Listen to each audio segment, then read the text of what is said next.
Mr. Pond Boss, tell me what to do to make all my Lunker Lake dreams come true. Hello everybody, Bob Lusk, the Pond Boss, coming at you live right here from my home studio that the Queen built just so I could do this show on the shores of the Brazos River at Lusk Landing. So glad to see you guys are joining in. Looks like we got a couple of folks watching. Already got a reaction. No comments. Let me know they're here, that you're here, and I'll like to say hello. I thought I'd start off by talking about last weekend. What an amazing weekend. We did the 5th Bob Lusk Institute of Higher Pondology. We had 6 attendees, which was just a perfect crowd, and guest appearances by Mike Otto, and just had a really, really big, and there's John Dyer. John was there. Danny Mack, we missed you, dude. We had a really big time. And the fun thing about doing these pondology courses, first of all, it's a fun venue. There's a 15-acre lake, the West family. Hello, David Schneiderman, my easy doc friend. We did the pondology course at, oh, hey, David Schneiderman, you know what? I need to invite you. John Dyer, who's on here, came up with a great idea over the weekend at the Institute of Higher Pondology. He said, why don't we start a Facebook page for all the alumni of the Institute of Higher Pondology. So I created one. I got to find a photo and finish setting it all up. But I've started out sending out invitations. So David, we need to get you on there because you've attended.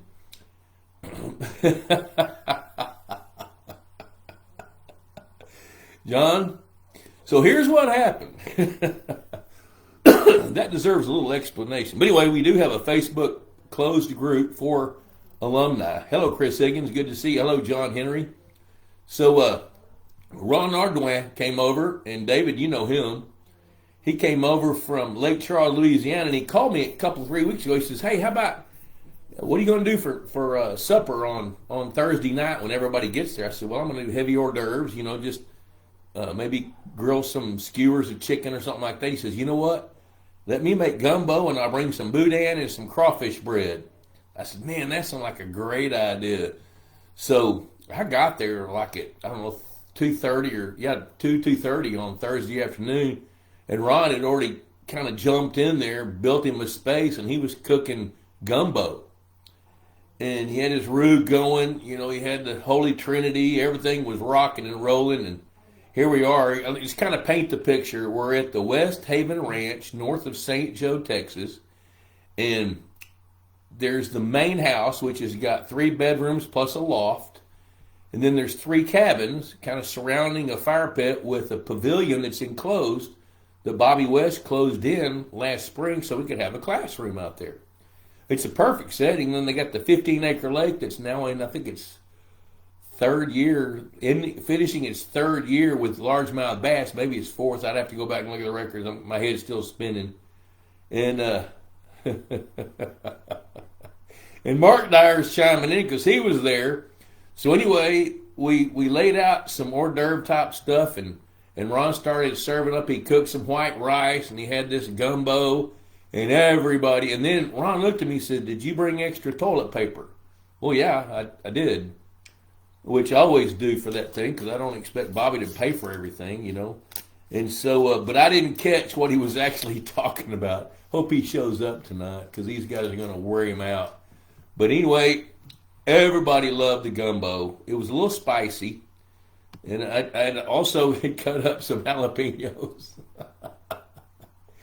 Anyway, the food had a little bit of a bite to it. And it seemed like everybody had something in common the next day. So it was kind of like that gumbo, probably the boudin. I don't think the gumbo messed with everybody's intestines, but that boudin sure did. Ron, we asked Ron, what was in it? He says roadkill, which I'm sure that's probably not right, but, heavy on the word probably. But that's what John Dyer's talking about. Hashtag boudin, hashtag hot lava. But it was a great idea, David, and we had a great time. One of my favorite things about doing these pondology classes is the chemistry of everybody in the room. Because everybody there's got common interests and fairly common thought processes. What they're looking for is information. So, everybody's there with a common bond of trying to figure out how to make their water better, and how to grow better fish, bigger fish. Hello, Joel. We missed you, man. We had some, sure enough, Louisiana food. I'm sitting here talking about it. But it's what's really fun is to budget a little bit of extra time where everybody can get to know each other and share their own ideas and some thought processes. Well, Jim Allen from LaGrange, Kentucky, outside of Louisville, was there. Now, I've known him a couple of years, and I've been working with Jim for, probably a year or so. He's a retired engineer with lots of time on his hands, and he kind of became fascinated with the spreadsheet that we use to track largemouth bass. And I've sent that spreadsheet to a bunch of you guys. Hello, Mike Cottrell, John Harson, good to see you, buddy. And John, we missed you, buddy. We figured you'd show up, just unannounced. Not really. Kind of did, not so much. But anyway, Jim had been working on a spreadsheet to refine it, make it a little bit more functional. Of course, with an engineering mind, he's really analytical, so he keeps adding these different touches and things. John, you're not that poor. Talk to me later. Water. I had plenty of other stuff on Thursday night and Saturday night, so I kind of need to tone it down tonight.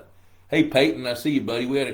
We had a good time last weekend. So anyway, as John Dyer started talking to Jim Allen, well, you could see those two guys were thinking of something that could work together, where John's thinking about, well, why couldn't we create some kind of an app where we could plug in the numbers that automatically stick them into the database in the spreadsheet and then email it to you. So, all kinds of very, very cool stuff. And Mark brought his son, Matthew, and oh my gosh, Matthew's 13. He knows more about fish than anybody else on the planet his age, and maybe a whole lot of people on the planet that are way older than him. We had a great time and very productive. Plus, we got to analyze the West's Lake, and it's really progressing well. The biggest bass that's 3 years old is a little under 6 pounds, I think. And I could tell by the numbers, and just looking at the fish, there's got to be a few fish excelling beyond that.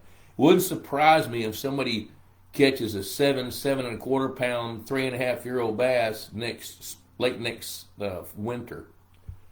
Yes, so Peyton says, I have a question, sir. How much of a challenge will it be to spawn largemouth bass in a large vat? Or does it need to be done in a brood pond? In a vat, do we need to add habitat to accommodate native times Florida? Actually, that's how American Sportfish does it. They condition their brood fish. They identify them. Each one's got a pit tag. They know the genetic markers that they can identify for each one of those fish. And then they go in and sex them and match them up based on their heritage, where they come from, where the northerns come from, where the Floridas come from, what's the body conformation, what percentage Florida are they, what percentage northern are they. And so then what they're trying to do is mix those up, and they'll bring them in, pair them off. Now, I don't know exactly how they do it, if they use HGH. I don't know how they do it, but yes, they do spawn those fish in a vat, and they have a kind of like an AstroTurf mat where the eggs are laid. And then they hatch the eggs in a McDonald jar, and once they hatch, then they put them into fertile ponds. So it's quite the process, but to answer your question directly, they do use them. They do spawn them in vats under controlled conditions with controlled photo period and controlled temperatures. Now, I don't know how they do it. I don't pay any attention to that anymore, because whenever I spawned a bass under hatchery circumstances, I would figure out which males I wanted, which females I wanted, and I'd put like 4 females and 2 males in a small hatchery pond, and when I saw fry, I'd start harvesting fry and moving them. That's how I did it. But things are a lot different now. So anyway, some of the topics we talked about, and you guys hit me with some questions, I'm ready, but some of the topics that we hit, of course, we start off really hammering home the fundamentals. You know, and you guys have heard this over and over and over, but I'm going to keep pounding it in there. Hello, Chuck Angeloni. Good to see you. Glad you're here. Happy water. Oh no, Ron's speaking Cajun for us. Hashtag feet on da fom fom. Da fom fom. Da fom.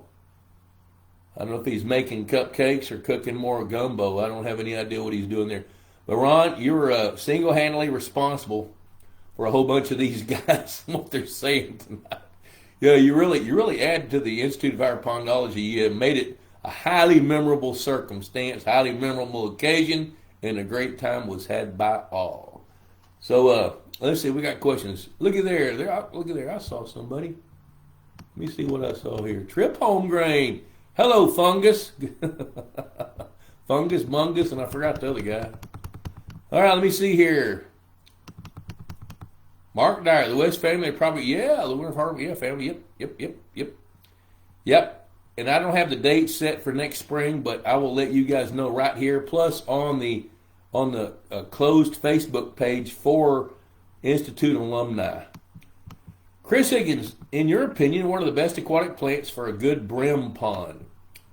Now, when you say brim pond, I'm going to presume that you want to grow big bluegills, which means you'll have bass and bluegills. And so, in that case, the best aquatic plants for a good brim pond, I'm going to tell you American pondweed, eelgrass, maybe Illinois, some of the Illinois pondweeds, some of the pondweeds that have leaves.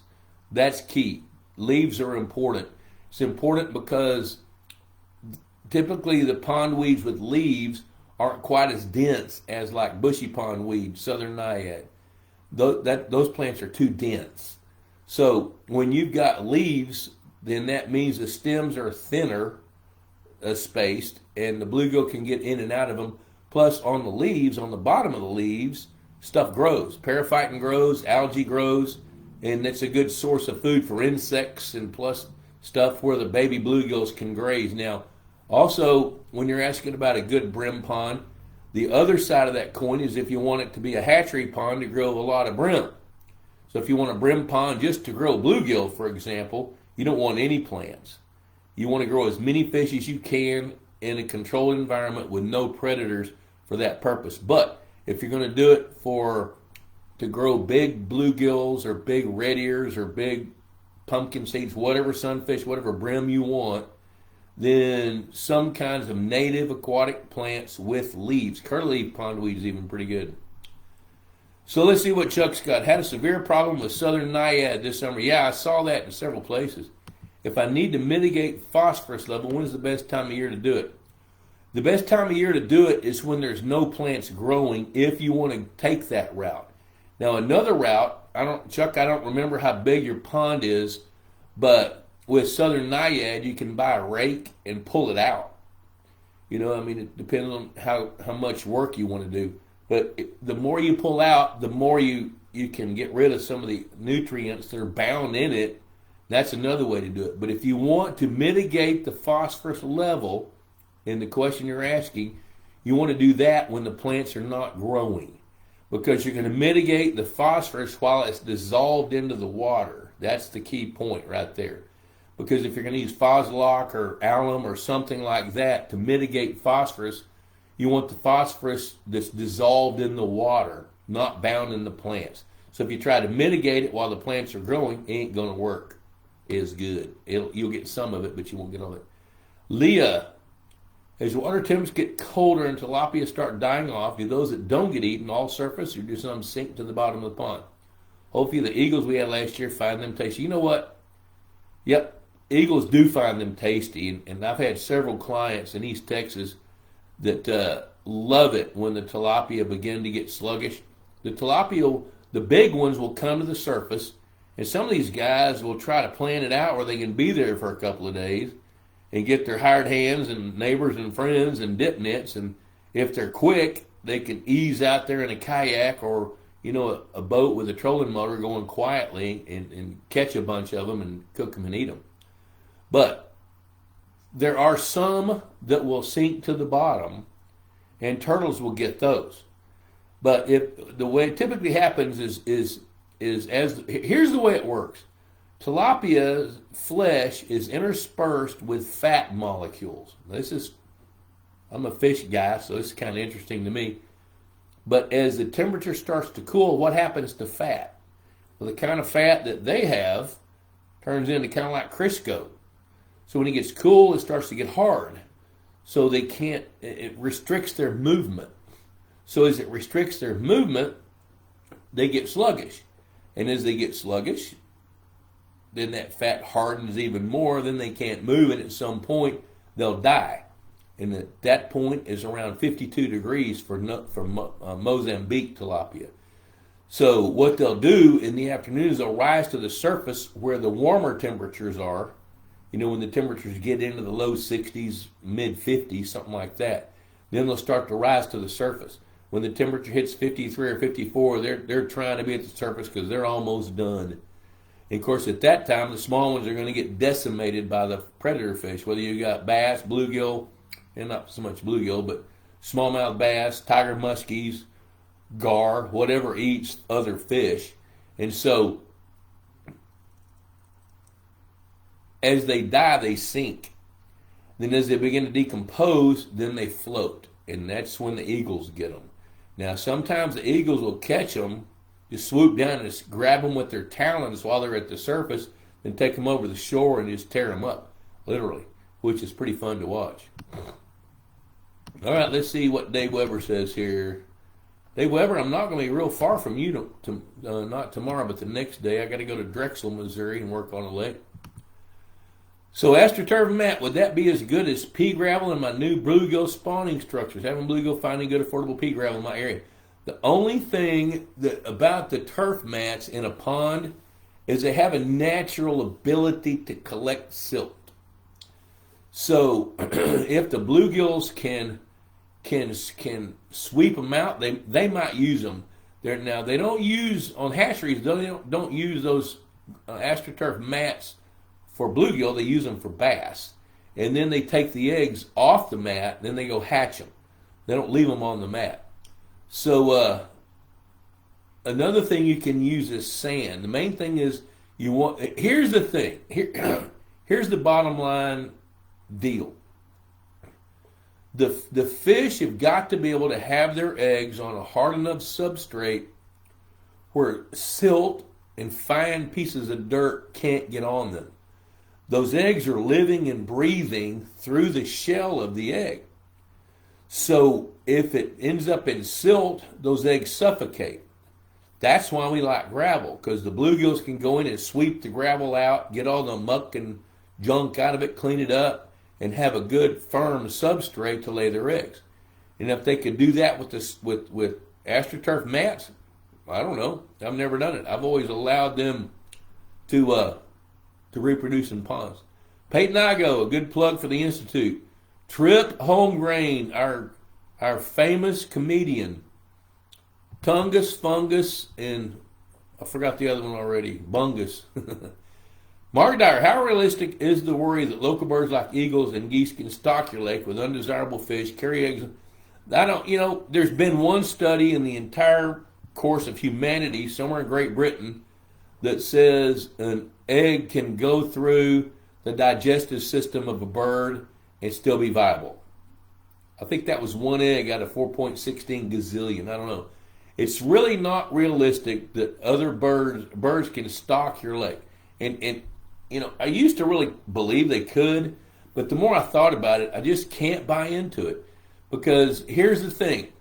Let's say a great blue heron wades into a fish nest, steps on some eggs, it sticks on their feet. Let's say 8 eggs sticks on its feet. Then it takes off, flies off, lands in another pond, and some of the eggs come off. Do they come off in gravel? Do they come off in silt? Do they come off in leaves and muck? All that kind of stuff? What do they come off on to? And then there's no husbandry. Like with largemouth bass, they mine the eggs. The bluegill mine the eggs. They're continually going around that nest, sweeping off all the debris and whatever stuff.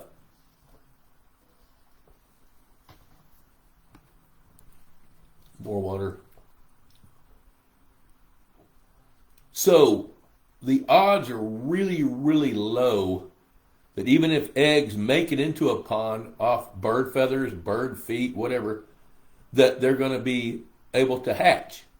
And then in a typical pond, let's say there's no fish in it. It's a brand new pond. And a bird lands there with some eggs on it. And by chance those eggs hatch. I guarantee you there is a lot of little bitty insect larvae in there that are plenty big enough to eat those baby fish. So I just don't think the odds are high enough. And not also discount this. When that great blue heron takes off, how long does he fly from point A to point B to the first pond to the second pond, pond A to pond X, to land on it? If those eggs dry out for more than just 3 or 4 minutes, they die. So I just don't see it.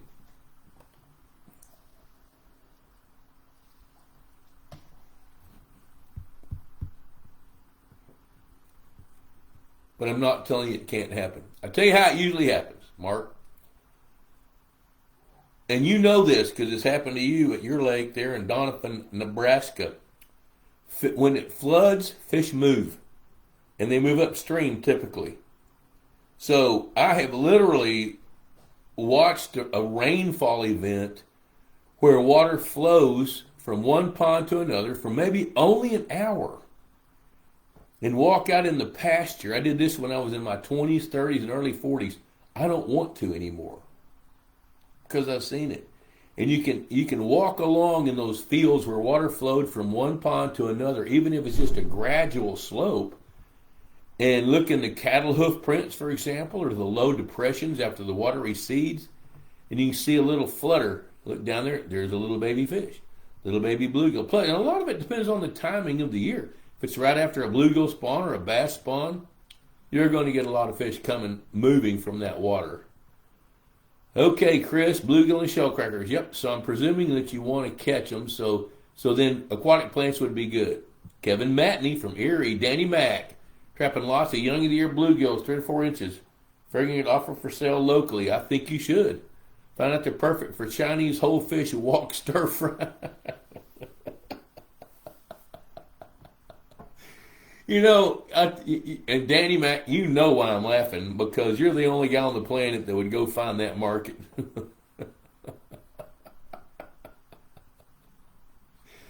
I want to read that out loud again.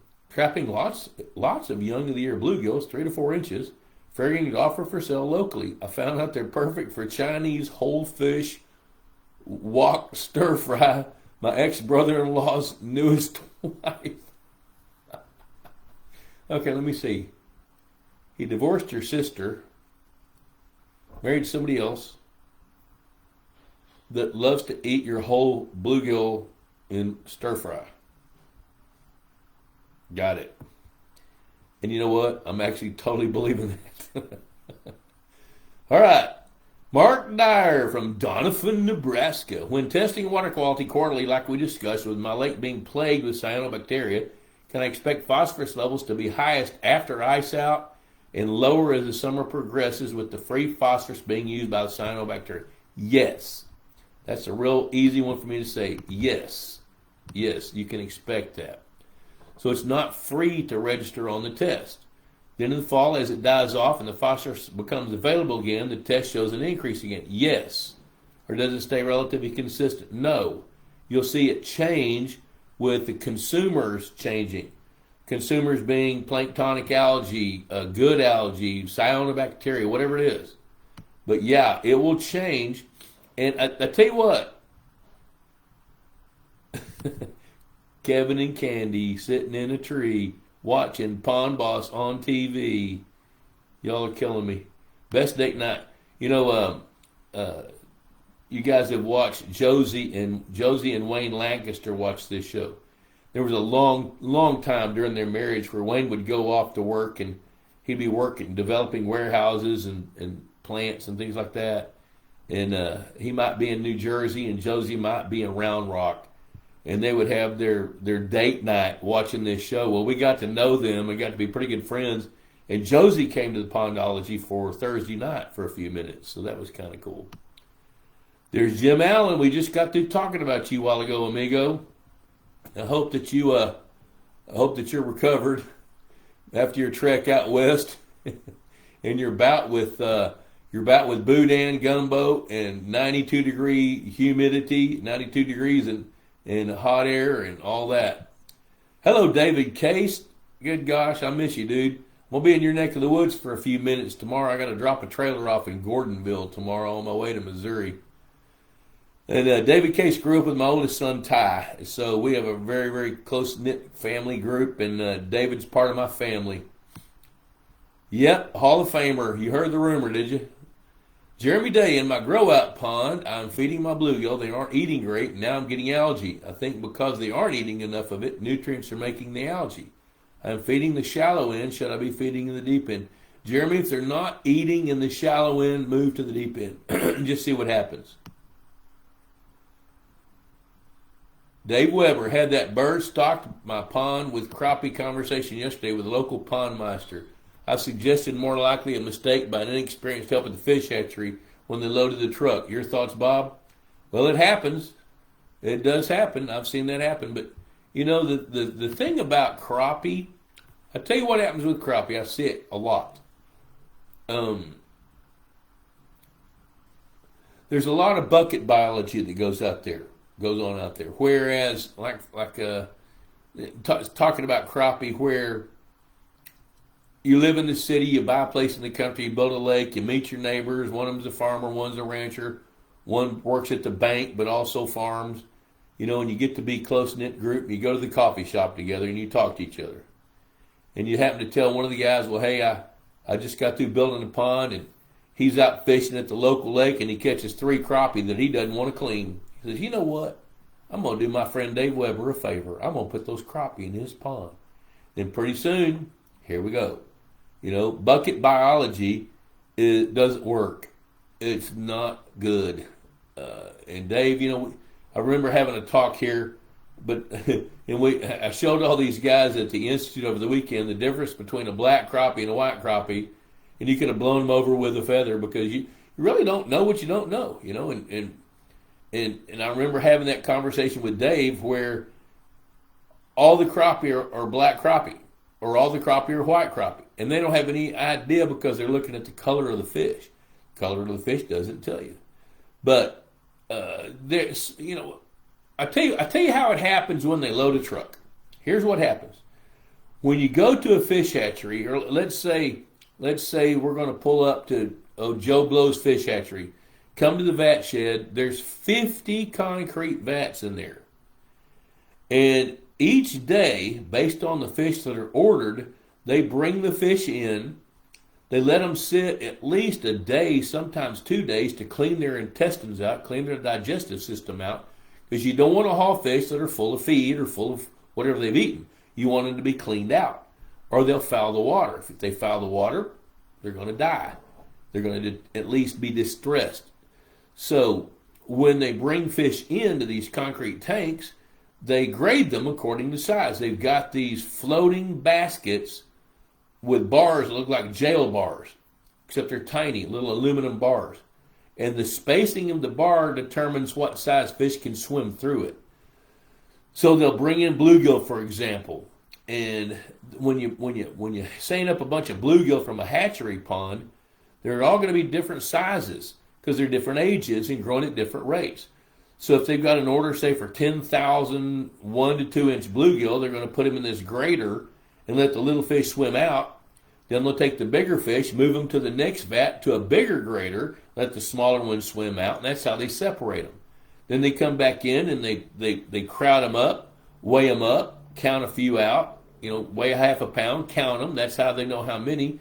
So if we want 10,000 of them, and they figure out that 6 pounds of them is 1,000 fish, and I want 10,000, they'll weigh out 60 pounds of fish. And that's 10,000. That's how they do it. And sometimes, on a rare occasion, there might be a few stragglers left in that vat that they didn't get out when the last load came. So on occasion, yeah, you can sure get it. So you can sure get some crappie, and that's how Ray Scott got channel catfish in with a load of fathead minnows. He didn't want channel catfish, but he got them and he lived with them till the day he died. And then he died with them. Okay, let's see here. John Dyer, hey Bob, can you tell my wife Sherry that tagging fish won't hurt them? Yeah, I can tell that. Sherry, tagging fish doesn't hurt them. Here's why. They don't have nerve endings. You got to have nerve endings to feel pain. So when we put the tag in, we put it in between scales with a little syringe, stick it in there, twist it, pull it out, and the tag stays in there. Doesn't hurt them at all. They don't feel any pain. They don't even know it's there. Bill Shrum's checking in on his wife's Facebook page. Will dead bullheads attract other bullheads in a fish trap? Jeremy Day. Jeremy's the only guy I know that would ask that question. Hey, Pond Boss, 7 o'clock. $35 a year, cheaper than a Friday night date, and it lasts a year. You guys need to know that. David Schneiderman, Easy Docks of Texas. He's a sponsor of this show and advertises in Pond Boss. If you're looking for a solution for docks, need a place to put your jet ski on your 30-acre private lake without running up on the shore.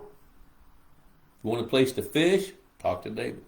Texas Hunter Products. I love Texas Hunter Products. Those guys, not only do they have great feeders, they've got outstanding fish habitat. It's still a little overpriced, but people are overcoming that a little bit. I got to say that because it's just true. They know it. But it's good stuff. They've got artificial lily pads. I wanted to bring some of that with me, but I couldn't get it out of my shipping container in time. I'll have it ready for the next Institute. Purina Mills, maker of great fish foods. I've had a relationship with those guys for, 29 years. Woo! They're getting old. Mark Dyer, I have you know what? And I was going to promote the Institute of Higher Pondology, but we just did it. But we're going to do another one. So after I got to get with Bobby and figure out some dates next spring, but I'm thinking it's going to be in May, late April, early May of next year. And we'll figure all that out and let you guys know. And as I get a little time, I'll work on that alumni page. And John Dyer, if I can figure it out, I'm going to make you an administrator on that so you can help me with it, which I don't know how to, I've never done one before. I just did it while I had my tires rotated. Okay, so here's the deal. When I left Sunday, John, we electrofished that pond, which I'm working on that report. And when I left, I'd had to put some air in the tire. Well, when I got almost home, I stopped at Sonic and I got a dadgum sausage, egg, and cheese burrito, bit into it and felt a big crunch. Well, the crown came off right there. I got it out, laid it in the console. So yesterday, when I called the dentist, I thought, you know what, need to get my tires rotated, need to get a front end alignment and get that whatever's in that tire taken out. So I went to Discount Tire, had the tires rotated, sat there for an hour and a half, and started that Facebook page at a tire store. I don't know why I told you that, but I did. Okay, Mark Dyer, I have a nice, clean, shallow sand area where the bluegills spawn. If I were to add pea gravel on top of the sand, will it increase the use of the bed or increase the hatch rate? Or am I fine? Leave it alone. If it's working, don't mess with it. But what you should do is make sure that peripherally in water 5 to 8 feet deep beyond those spawning beds that your baby fish, your baby bluegills, have a place to hide. That will make a huge difference on your survival rates. Your hatch rates in sand will be just as good as those in gravel. But what's not as good is having a place for those babies to go hide. Jeremy Day, let's see here. Is your money better spent on feeding bluegill in a grow-out pond or in a big pond if budget were an issue? Is your money better spent on feeding bluegill in a grow-out pond or a big pond? Okay, if you're feeding bluegill in a grow-out pond, you're producing more fish. So you can actually grow a lot more fish in a grow-out pond if you're feeding it properly. If budget's an issue and you want to grow more bluegills, feed them in the grow-out pond. Because if you're feeding them in the big pond, what you're doing is supplementing what nature offers, and you're going to grow bigger bluegill.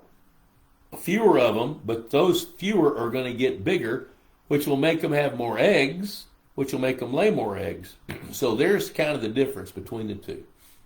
Robert Dyer, Jeremy Day, in my experience, you're better off just feeding a cheap fish pellet, cheaper than good dog food. I tried mashing up bullheads, and it didn't attract bullheads as well as the pellets and was much nastier. You know what? I kind of danced past that question about putting dead bullheads. Will dead bullheads attract live bullheads? I don't know. I don't think so. I just don't think so. I tell you what, if you were wanting to do something like that, if you were wanting to use bullheads as bait in a trap, I'm going to come at you from two different angles here because I did kind of skip past that. If you're going to use a dead bullhead for bait, I tell you what I would do. I would butcher it. I would skin it, gut it, take the meat, the flesh, and cut it into chunks. Then I would put those chunks in cheesecloth, if it was me doing that. And I would take the entrails and the head and the fins, and I would pitch those. So you don't have to clean them up coming out of the dadgum trap. And I might even consider filleting that dadgum bullhead so I would have only flesh so you don't have the mess to clean up when you're trapping other bullheads. The other thing is if the bullheads are eating fish food, you can take that fish food, go to the Dollar General store, buy a pair of pantyhose. Yep, go in there and buy a pair of pantyhose, and stuff some of that fish food down into the sock or the foot of that pantyhose. And cut it off, tie a knot in it, and then suspend it, tie it off in the middle of your trap. And hang on to the pantyhose because now you can use the legs for the same thing. I've done that. I'm admitting this on live public right here.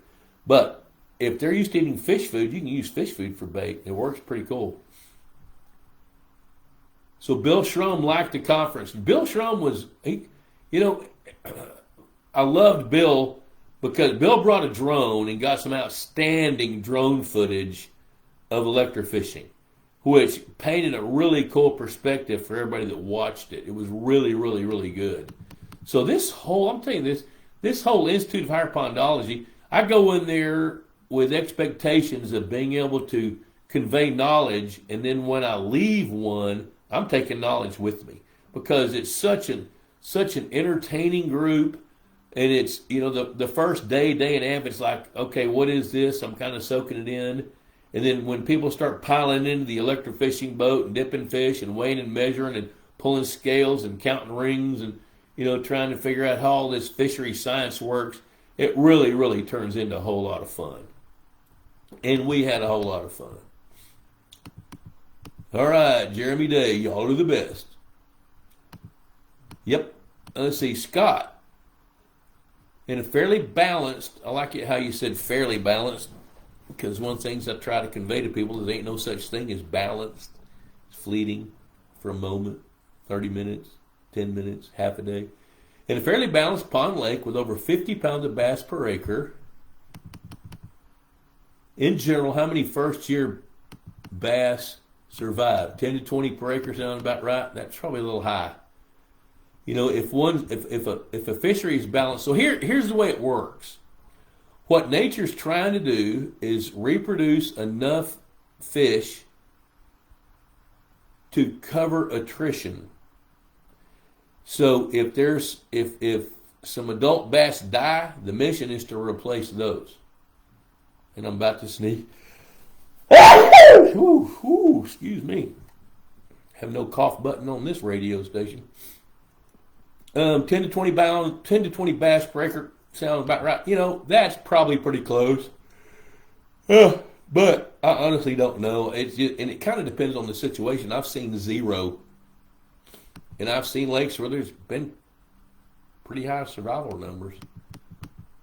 Oh, you know what? Holy cow, Bill Shrum. Dude, I totally forgot to do that early on. Hashtag Pond Boss Magazine. click like, share this video to your timeline, and you're eligible for a drawing for a, oh, check this out, guys. A Hall of Fame mug with my mug on it. Everybody's got to have one of those. I think I've got one. I haven't drank out of it yet.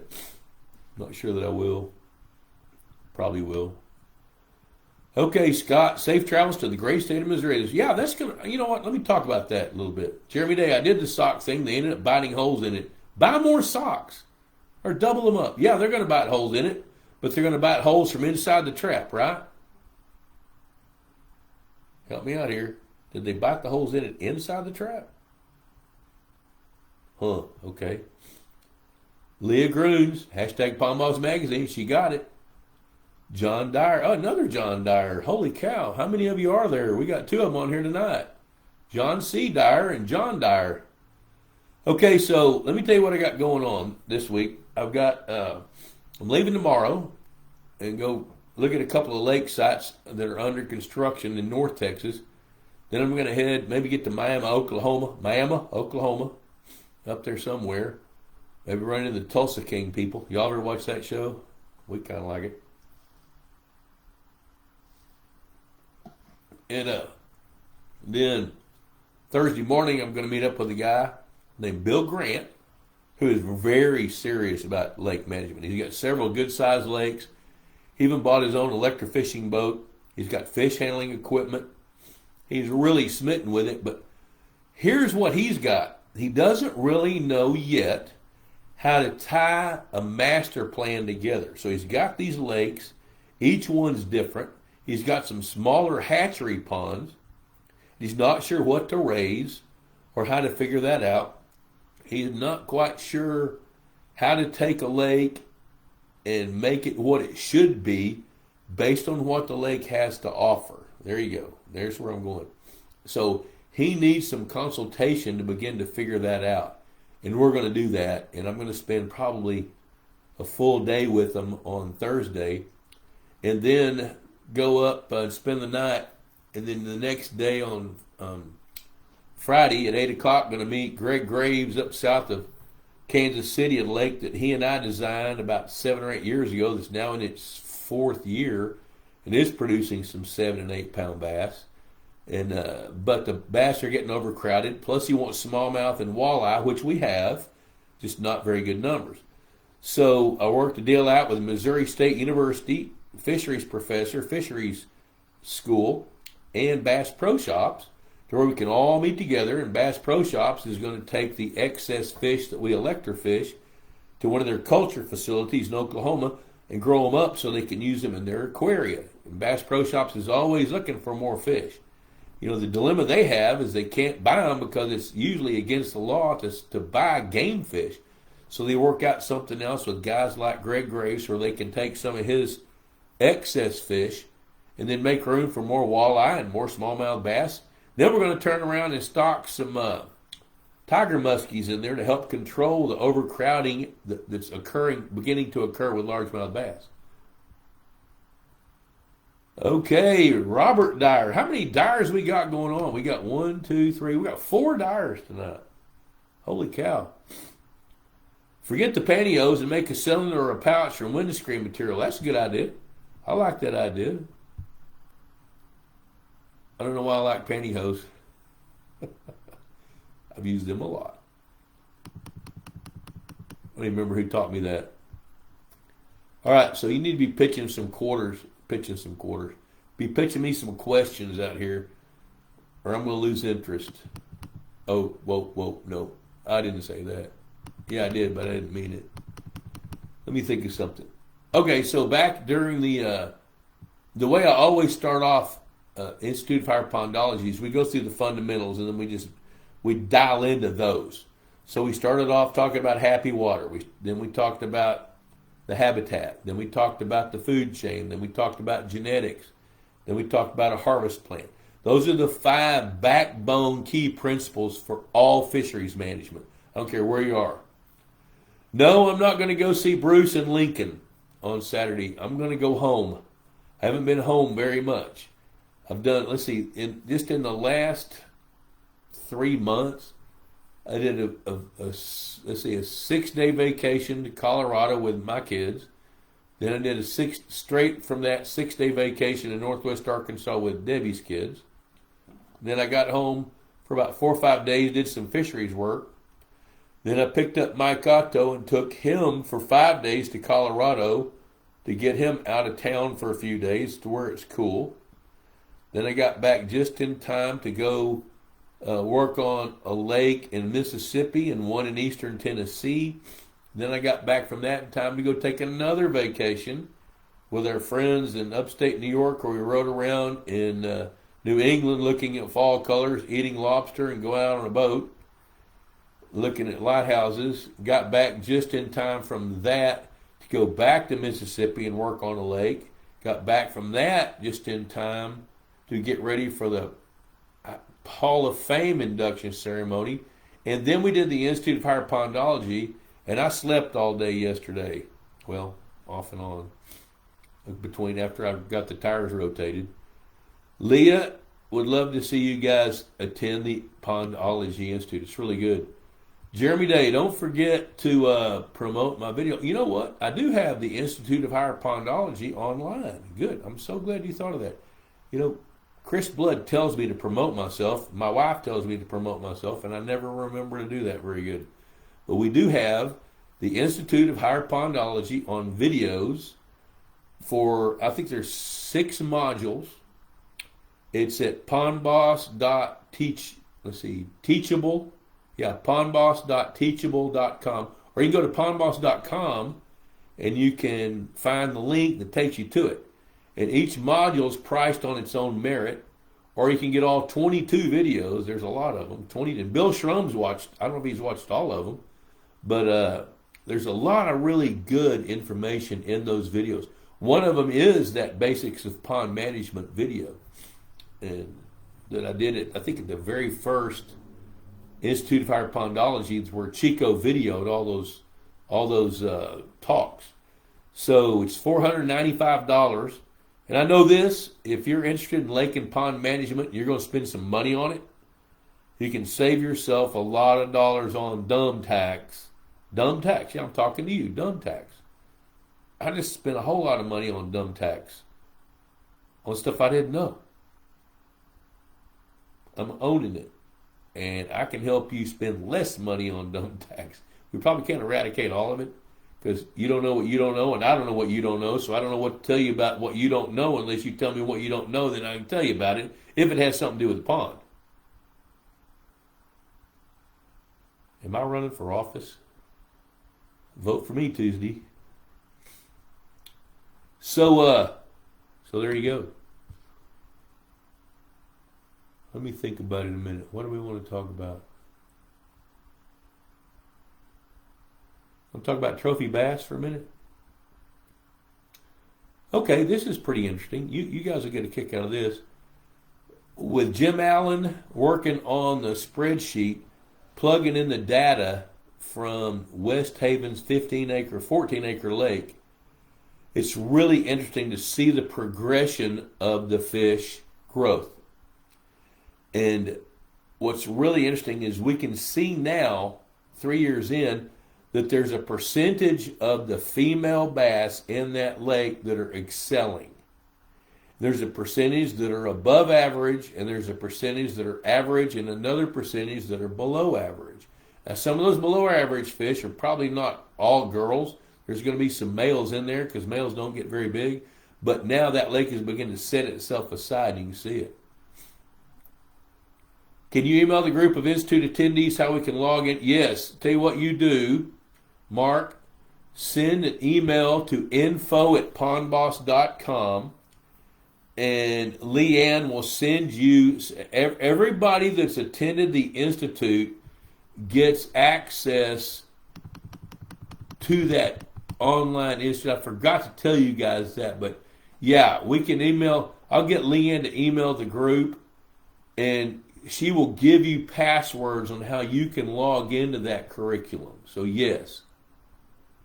Dave Weber, you didn't know that I didn't know that what you didn't know, and I don't know what you know? Well, I don't know. Tim Stewart. Tim Stewart is an alumni of the Institute of Higher Pondology. Water temperature's down to 76, and the bite is on.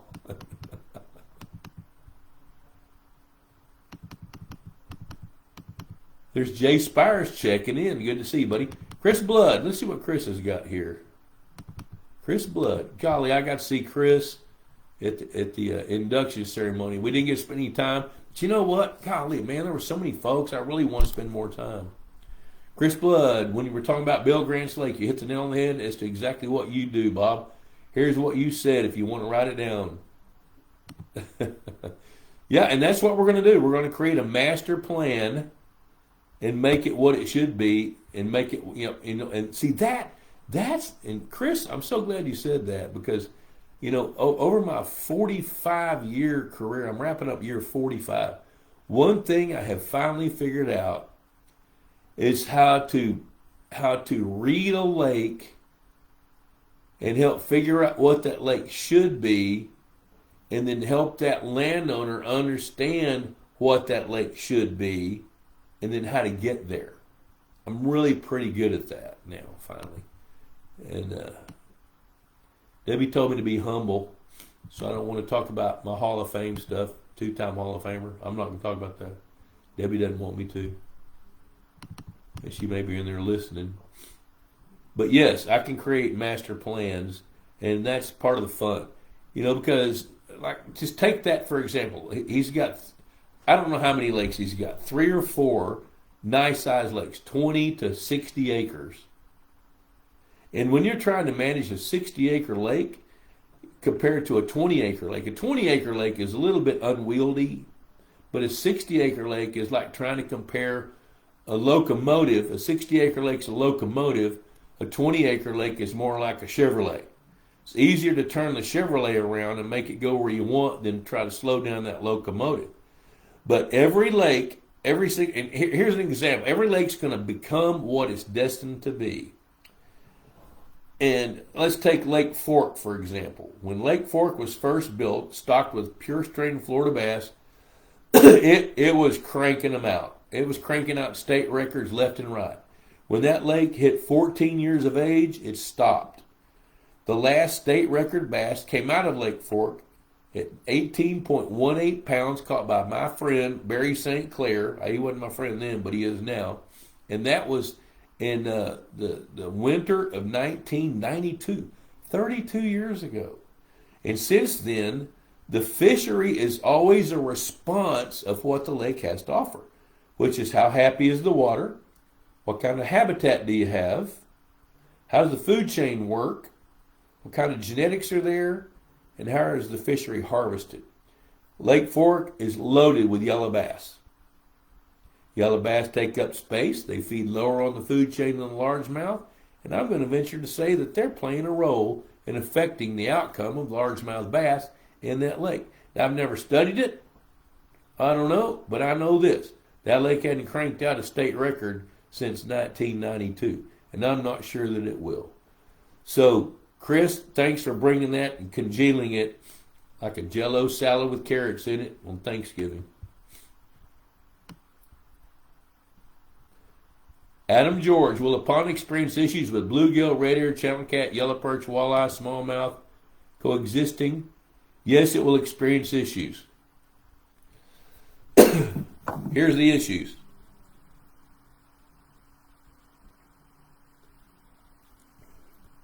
Like what I said a while ago, the fishery is a response to what's offered to it.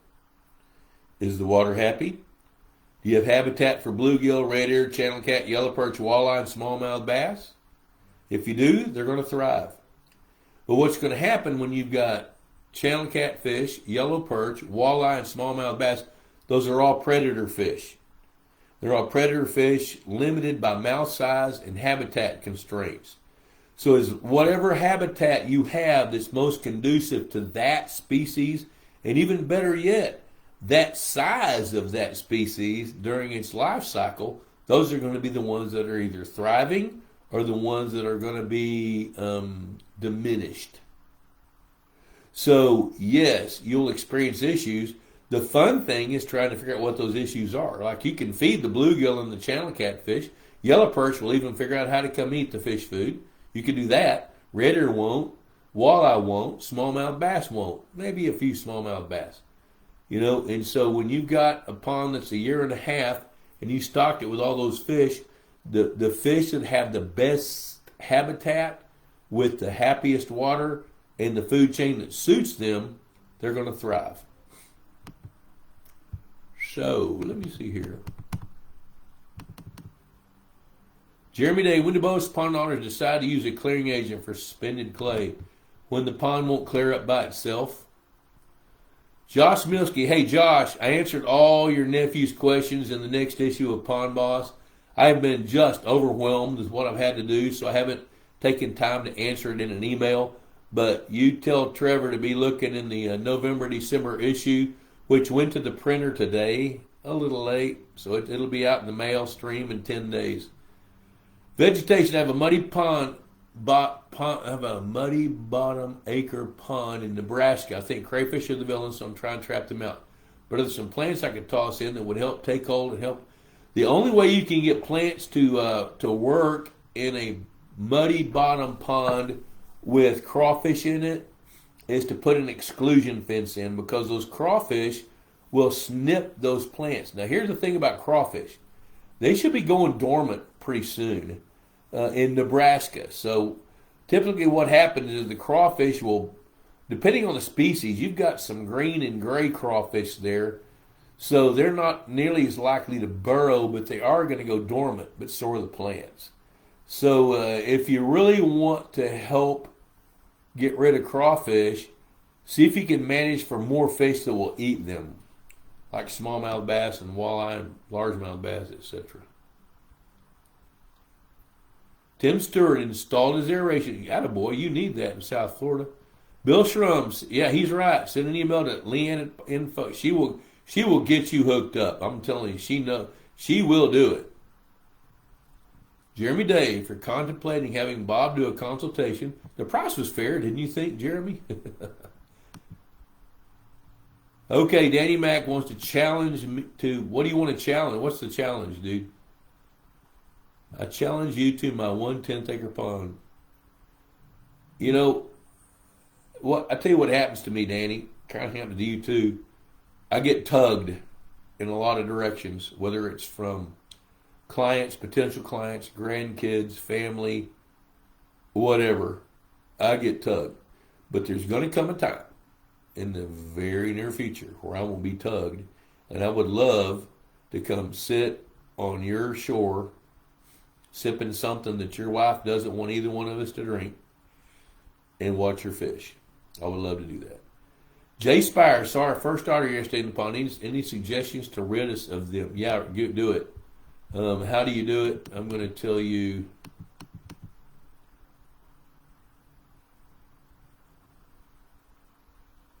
You know what, Jay?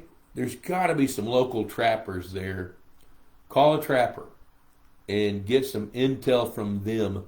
And the thing about otters, they're not creatures of habit quite as much as a beaver is, but enough that you should be able to see a slide. Or like in the winter, you should see evidence of the otter. And the otters get really active on ponds in wintertime when the fish slow way, way, way down. So, there you go.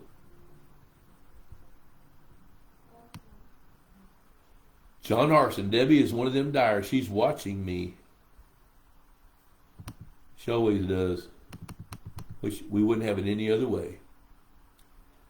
Let's see, Tim Stewart had several half-pound bluegill with their heads eaten off around the bank this morning. A friend watched a turtle grab one.